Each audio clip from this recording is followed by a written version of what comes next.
So now let us, just to make sure you get the concept of gross margin and net margin, we're going to look at an example. Two very popular companies, Amazon.com and Google.com. Amazon.com's gross margin is 24%, whereas Google.com's gross margin is 65%. Now, if anybody who's not very well versed in finance is going to look at this and say, oh my God, Amazon is a terribly run company. Their gross margin is 1/3 of what Google's is. But you, being a corporate finance professional and having learned what a gross margin is, you will know that just because their gross margins are different does not mean one company is worse than the other company. No, Amazon.com is the #1 e-commerce company, Google is the #1 search company, and both are outstanding, world-classly managed companies. The reason Amazon's gross margin is only 24% of their revenues is because what does Amazon sell? Let's say books. As an e-commerce, they sell books. Let's say the average book costs $10. They sell a book for $10. How much do they keep out of the $10? A typical book probably costs Amazon about $5-6, right? So out of every $10 they sell, they only get to keep $4 or $5, if not lesser, based on what categories of products you're talking about. So whereas when you come to Google, Google is a search company. They make all their money when you click on those advertisements in your search results. So let's say every time you click on that advertisement, let's say the average advertisement is $5 a click. The advertisers are paying Google $5 a click.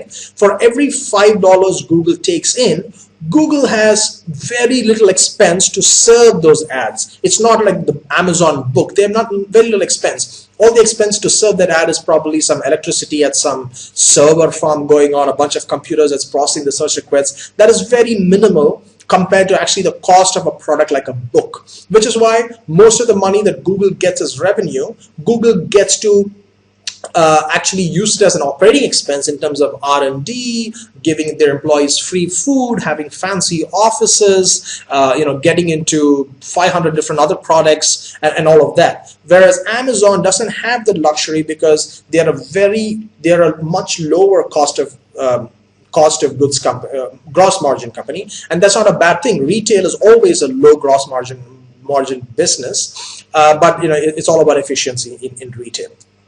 That being said, now let's say you went to a restaurant like this with your parents, right? Something like this. It looks pretty fancy. I can already see, I'm going to sit down at this table here with my mother and I'm going to order, let's say, paneer tikka. Now, it looks like a really fancy restaurant, so I'm going to assume a paneer tikka plate here is going to cost about 600 rupees. My mother's going to find out that plate of paneer tikka costs 600 rupees, and she's going to go, oh my God, a plate of paneer tikka is 600 rupees. Imagine how much profit these people are making. Okay, let's stop there. Now, when she says, imagine how much profit these people are making when it's only when they charge 600 rupees for a plate of paneer tikka, the thought process that's going through her head is she's thinking, paneer probably costs 50 rupees max. Maybe they import their paneer, fine, whatever. 50 rupees. Their tikka, masala, oil, and all that stuff put together, another 50 rupees. So 100 rupees is the cost of making this paneer. Why are they charging me 500 rupees extra? So you realize what I'm trying to get at. When she says they're making so much profit, her expense calculation is stopping at gross margin. The cost of the paneer, the cost of the tikka and the masala and all of that is the cost of the ingredients, the cost of the gross margin. What she's not taking into account is she's not taking into account this, fancy lights up here. I've never seen lights like that in a restaurant. All these great ceilings and walls, the carpet, fancy chairs, maybe, white gloved hosts and hostesses serving you stuff. The operating expenses she's not taking into account. She's just taking into account the cost of the food and telling you it's a great gross margin. So next time you take your mother out and she tells you something is so expensive, you can actually explain to her the mistake she's making. Okay, maybe she just won't agree with you it's a mistake, but you can try anyway. Now, let's say you are passing in front of a restaurant that looks something like this. There's a fancy restaurant, there's some flags here, looks like a fancy road, and there's this huge limousine car parked outside where they take their guests home late night if they can't get home by themselves. Okay, So you probably notice, you probably walk by a restaurant like this or a hair salon in a really posh area, and I would wonder, how do these guys make a profit when they're located in an area like this? They have to pay so much on rent, they have to pay so much on like insurance, taxes, and all kinds of stuff. How do they still make a profit? When I say that, I'm actually talking about the operating expenses, because I don't even know what the restaurant sells. I don't know what their menu price is. I'm making a judgment saying they have to pay so much in rent. They have to buy this huge limousine car. The rent and the cost of the limousine car are not cost of goods sold that contribute your gross margin, but they fall somewhere here, which essentially contributes to your operating expenses and your operating margin. So here I'm actually talking about their operating margin.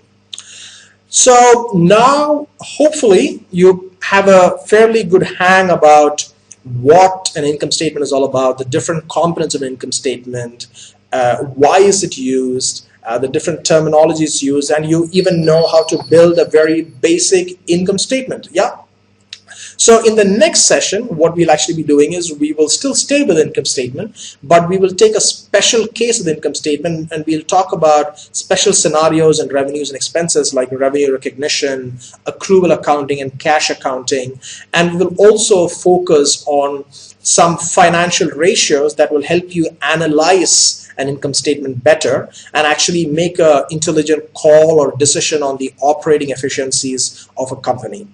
That is it for this session. Thank you very much. I will see you soon in the next session.